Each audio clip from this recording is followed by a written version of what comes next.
கொஞ்சம் வருஷம் முன்னாடி மயிலாப்பூர்ல ஆடிட்டரும் அவருடைய மனைவியும் மர்மமான முறையில இறந்து கிடக்குறாங்க. அவங்க பொண்ணு வந்து யூஎஸ்ல இருந்து தேடுறாங்க. 100 கால் பண்றாங்க. அப்ப சார் வந்து எடுத்துட்டு அந்த டைம்ல ரொம்ப புத்திசாலித்தனமா யோசிச்சு கொஞ்சம் சில மணி நேரத்திலே குற்றவாளிகளை கண்டுபிடிச்சு பிடிச்சாங்க.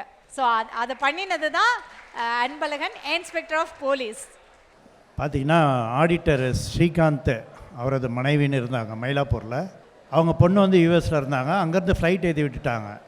காலையில் வந்து சேரணும். அப்பாவோட ஃபோன் கிடைக்கல. அந்த மாதிரி நெட்டில் எடுத்திருக்காங்க, லேண்ட்லைன் நம்பர் நெட்டில் எடுத்து ஃபோன் பண்ணுறாங்க. அப்போது நான் தான் ஃபோன் கால் எடுத்தேன்.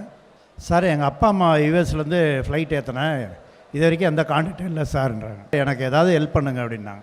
சரி, உடனே அவங்களோட ஃபோன் நம்பரை வாங்கினேன்.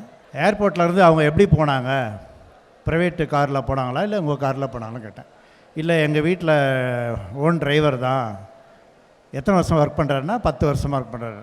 எந்த ஊர்னா அவர் நேபாள்னாங்க. அவன் நம்பரையும் வாங்கினேன். வாங்கிட்டு என்டையர் சென்னை ஃபுல்லாக அலர்ட் பண்ணோம். அலர்ட் பண்ணிவிட்டு அந்த நம்பரோட லொக்கேஷன்லாம் எடுத்தோம். அதேமாதிரி டோல்கேட் ஃபுல்லாக அலர்ட் பண்ணி அங்கே போலீஸெல்லாம் அனுப்பி இந்த கார் வந்து எங்கேயாவது கிராஸ் ஆகிருக்கா அப்படின்னு செக் பண்ண சொன்னேன். அப்படி பண்ணும்போது தான் அக்கறையை வந்து கிராஸ் பண்ணியிருக்கு காரு. ஏமா அக்கறை தாண்டி உங்களுக்கு ஏதாவது இடம் இருக்கான்னு கேட்கேன்.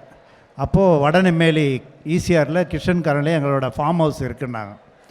உடனே அதை வந்து நம்ம கமிஷனர்கிட்ட சொன்னேன். அவங்க உடனே டீமெல்லாம் போட்டு அனுப்புனா அந்த ஃபார்ம் ஹவுஸில் அவங்க 2 பேரோட பாடியை புதைச்சி வச்சுருந்தாங்க. அதுக்கப்புறம் தான் அவன் நேபாளுக்கு தப்பிச்சு போகும்போது ஓங்கோலில் அரெஸ்ட் பண்ணாங்க. அது குயிக்காக அந்த மாதிரி ரெஸ்பான்ஸ் பண்ணி முயற்சி எடுத்து 6 மணி நேரத்தில் பிடிச்சதுக்காக நம்ம முதலமைச்சர், கமிஷனர், டிஜிபி எல்லாருமே பாராட்டினாங்க.